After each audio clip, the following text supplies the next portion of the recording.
ប្រិយមិត្តទាំងអស់គ្នានេះគឺជាកពូស្លឹកដែលខ្ញុំបានកាប់អមិញនេះប្រិយមិត្តទាំងអស់គ្នាដឹងអត់ថាខ្ញុំយកកពូស្លឹក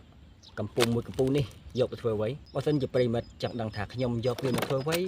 ដូច្នេះប្រិយមិត្តគ្រាន់តែទស្សនាវីដេអូរបស់ខ្ញុំតាំងពីដើមរហូតដល់ចប់ប្រិយមិត្តនឹងដឹងថាខ្ញុំយកវាមកធ្វើអ្វីអញ្ចឹងតោះកុំឲ្យពេលវេលារំកិលទៅមុខកាន់តែយូរសូមប្រិយមិត្តមកទស្សនាវីដេអូរបស់ខ្ញុំឥឡូវនេះអូខេ let's go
បន្ទាប់ពីខ្ញុំបានជ្រៀកស្លឹកជាបន្ទះតូចៗចឹងរួចហើយដល់វគ្គខ្ញុំចាប់ផ្ដើមរុំចេញជារូបរាងម្ដងហើយរបៀបរុំគឺយើងរុំតាមដំណាក់កាលកងគ្នាងាយតែឥឡូវដំបូងយើងចាប់ផ្ដើមរុំផ្នែកកឡើតផ្នែកសម្រាប់យើងសុកកឡើតដើម្បីផ្លុំនឹងបាទប្រិមិត្តគឺយើងរុំបែបហ្នឹងប្រិមិត្តខ្លះគាត់ប្រកែកធ្វើហើយគាត់ធ្វើស្អាតណាស់នេះខ្ញុំគ្រាន់តែធ្វើបង្ហាញជូនប្រិមិត្តដែលគាត់មិនចេះធ្វើឬក៏គាត់ចេះធ្វើហើយគាត់ខានធ្វើយូរអញ្ចឹងណាហើយសម្រាប់ប្រិមិត្តយើងដែលគាត់ប្រកែកធ្វើគាត់ធ្លាប់ធ្វើលេងជាញឹកញាប់បើសិនខ្ញុំធ្វើទៅមិនស្អាតឬក៏ខុសឆ្គងត្រង់ណាអញ្ចឹងសូមមេត្តាអធិស្ឋានឥឡូវរបៀបរុំគឺខ្ញុំរុំតាមរបៀបហ្នឹងហើយស្លឹកខ្ញុំអត់បានកាត់តម្រំស្អាតទេគឺវារៀងស្រួយចុងបន្តិចអញ្ចឹងធ្វើឲ្យខ្ញុំរៀងពិបាកនៅក្នុងការរុំហើយការរុំនឹងគឺយើងប្រើស្លឹកច្រើនដើម្បីទ្រាប់គ្នាម្ដងមួយរហូតតាំងពីកតុយកន្លែងដែលយើងផ្លុំនឹងរហូតដល់កន្លែងមាត់ស្នែងឬក៏ហៅត្រែកខ្ញុំមិនដឹងថាតំបន់បងប្អូនខ្លះគាត់ហៅថាឈ្មោះអ្វីទេតែសម្រាប់ខ្ញុំហៅថាស្នែងស្លឹកឬក៏ហៅត្រែរបៀបហៅឈ្មោះក៏មានច្រើនតាមរបៀបតាមតំបន់តាមទម្លាប់របស់បងប្អូនប៉ុន្តែយើងហៅឈ្មោះយ៉ាងដូចម្ដេចក៏បានដែរសំខាន់យើងរូបរាងសម្គាល់មកដូចគ្នាហើយសំឡេងក៏មិនខុសគ្នាដែរព្រោះវាគឺជារបរលេងកម្សាន្តឥឡូវហ្នឹងខ្ញុំរុំវាអញ្ច្រើនហើយវីដេអូនេះគឺខ្ញុំកាត់ដោយសារវាវែងពេកព្រោះថាចំណុចខ្លះវាអត់សំខាន់ទេគាត់តែយើងរុំបែបហ្នឹងឥឡូវដល់វគ្គខ្ញុំធ្វើចិត្តហើយដល់វគ្គដែលយើងត្រូវប្រុងប្រយ័ត្នកាលណាយើងរុំកាន់តែធំបែបហ្នឹងបើសិនយើងវត្ថុដៃបន្តិចគឺវារវល់ហើយកាលណាបើរវល់មានអីមានតែយើងចាប់ផ្ដើមរុំសារថ្មីម្ដងទៀតគ្រាន់តែចំណាយពេលបើសិនជាប្រិមិត្តចង់ធ្វើធំវែងជាងនឹងក៏បានដែរគ្រាន់តែយើងចំណាយពេលយូរហើយទៅស្លឹកធំស្អាតបានងាយស្រួលធ្វើស្លឹកតូចខ្លីៗបែបហ្នឹងគឺរៀងពិបាកធ្វើបន្តិចហើយសម្រាប់ខ្ញុំគឺខ្ញុំធ្វើតែបែបហ្នឹងទេគ្រាន់តែធ្វើបង្ហាញហើយនឹងសម្រាប់លេង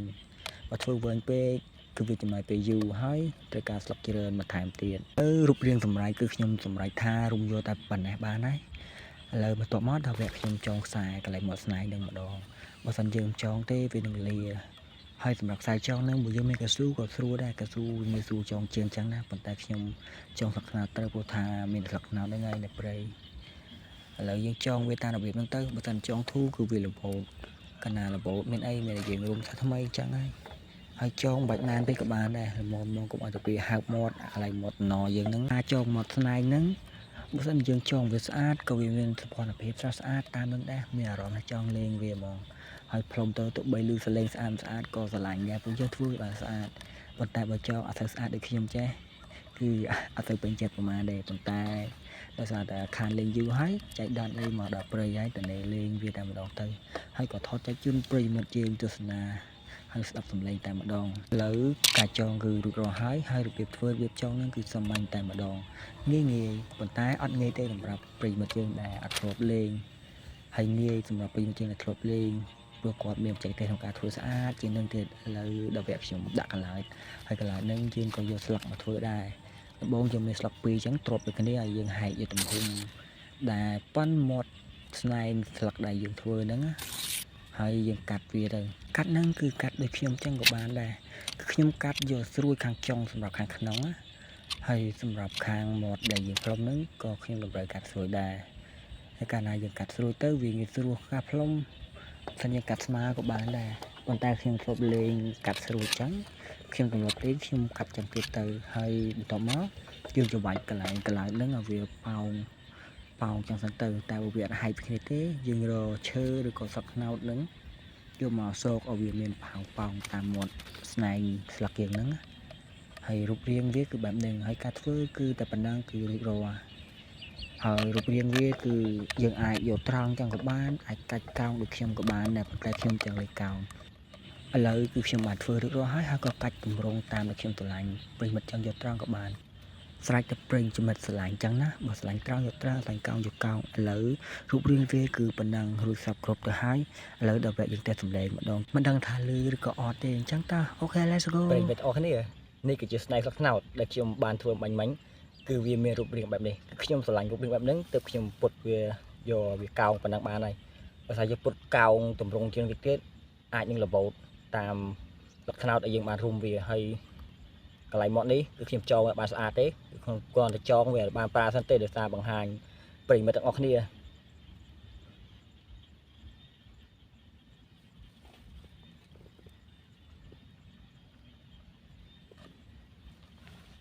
អញ្ចឹងតោះប្រិមិត្តចង់ដឹងថាស្នែងដែលខ្ញុំធ្វើនេះវាមានសម្លេងយ៉ាងដូចម្ដេចហើយវាលឺក៏អត់អញ្ចឹងចាំមើលខ្ញុំផ្លុំវាហើយនេះជាកឡោតខ្លាចខ្ញុំធ្វើបែបហ្នឹងងាយចឹងតោះ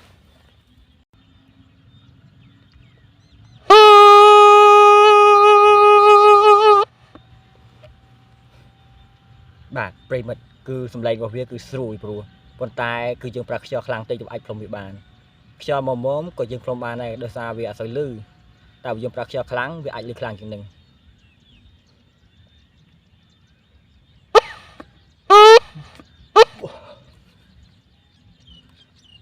បើសិនយើងផ្លុំក្នុងករណីផ្លុំលឺតែនេះយើងច្របាច់កន្លែងវាប៉ោងតិចមកលេងអីហើយ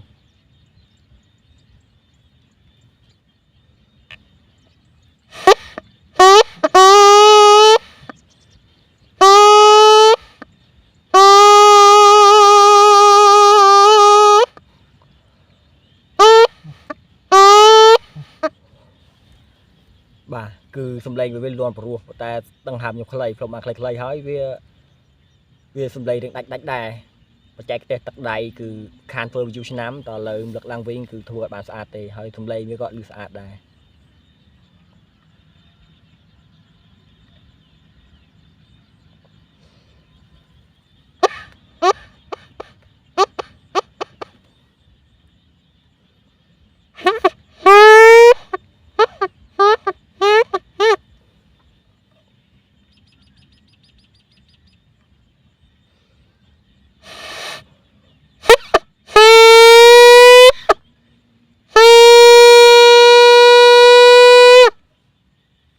ប្រិមិត្តសារនេះគឺសំឡេងវាលងខ្លាំងមែនតើដោយសារតែខ្ញុំបានរុញកន្លែងវាទៅមុខបន្តិចកន្លែងរៀង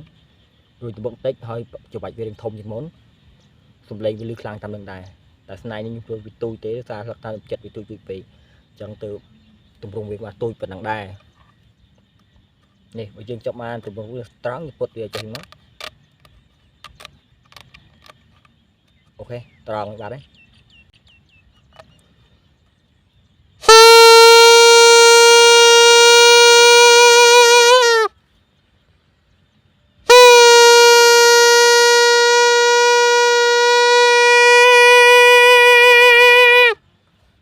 វ៉ាវប្រិមិត្តសារនេះសលេងគាត់ស្អាតមែនតើប៉ុន្តែទោះតែអ្នកដង្ហើមវិញមកគាត់ផ្លុំបានព្រោះឥឡូវខ្ញុំចង់បានរូបរាងកោងទេខ្ញុំត្រូវពុតវាកោងវិញ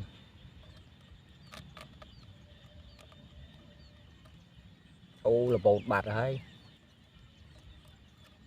បាទតែយើងចងបានស្រួលរបូតបាត់ហ្នឹង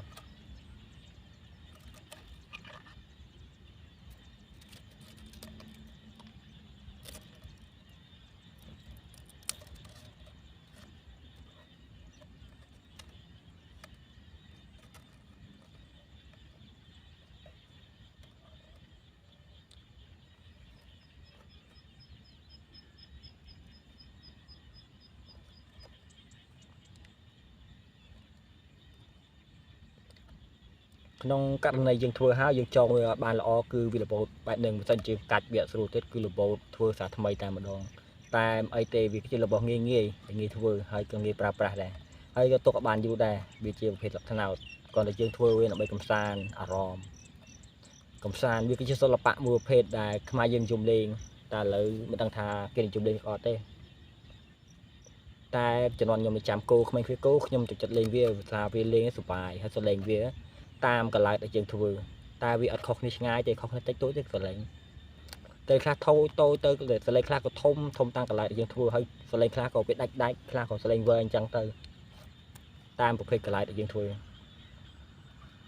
ឡូវខ្ញុំឆ្លាញ់រឿងងឥឡូវខ្ញុំយកងវិញ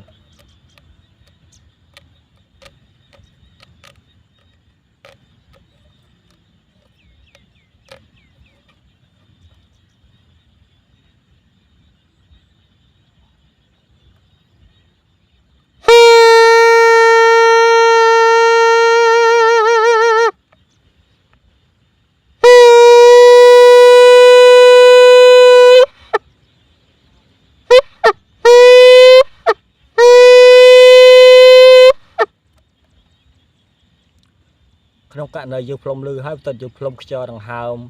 បង្ខំខ្លាំងពេកគឺសលេងវាអត់ស្មូតទេគឺសលេងវាដាច់សលេងតាក់តែម្ដង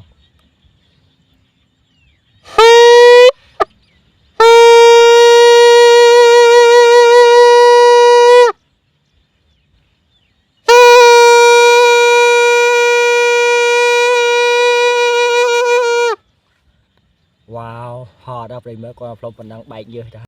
វាគឺជាសិល្បៈមួយប្រភេទដែលដូនតារបស់យើងជំនាន់មុនក៏បានបន្សល់ទុកឲ្យយើងក្មេងជំនាន់ក្រោយស្គាល់ហើយបើសិនជាអាចចូលរួមថែរក្សាកុំឲ្យបាត់បង់យើងចូលរួមធ្វើលេងឲ្យក្មេងជំនាន់ក្រោយក៏បានស្គាល់ថានេះគឺជាស្នែងក្លឹបថ្នោតហើយតំបន់បងប្អូនតើមានឈ្មោះអ្វីដែរប៉ុន្តែខ្ញុំហៅវាជាស្នែងក្លឹបថ្នោតអ្នកខ្លះហៅថាត្រែទៅជាភាសាក្មេងៗឥឡូវគឺក៏អត់ស្គាល់ទេថារបស់នេះគឺជាអ្វីហើយសម្លេងរបស់យ៉ាងដូចម្ដេចរបៀបធ្វើយ៉ាងដូចម្ដេចភាគច្រើនគាត់អត់ស្គាល់ទេដោយសារសម័យបច្ចេកវិទ្យាសម័យទូរស័ព្ទសម័យកុំព្យូទ័រគាត់ស្គាល់តែហ្គេមគាត់ស្គាល់តែទូរស័ព្ទកុំព្យូទ័ររបស់លេងសម័យមុនគាត់ស្គាល់ទេប៉ុន្តែខ្ញុំនៅចាំច្បាស់ខ្ញុំធ្លាប់លេងវាកាលនៅក្មេងគោគឺសុបាយខ្លាំងមែនទែនដល់ចាំគោបានដល់របស់នេះមួយគឺតែអែមគឺតែផ្លុំដាច់កន្លែងចោលម្ដងតែឥឡូវខ្ញុំបានលេងម្ដងទៀតគឺសុបាយចិត្តដោយសារតែយូរឆ្នាំហើយខ្ញុំខានលេងឯណាចៃដនអីខ្ញុំទំនេរការងាររំលឹកអនុស្សាវរីយ៍យកវាមកផ្លុំលេងទៅថាវាល្អនៅតែទឹកដៃល្អអូសរសើរខ្លួនឯងអរគុណប្រិយមិត្តអរគ្នាអញ្ចឹងវីដេអូនេះគឺមានតែប៉ុណ្្នឹងទេសុខសប្បាយសំណាងល្អទាំងអស់គ្នា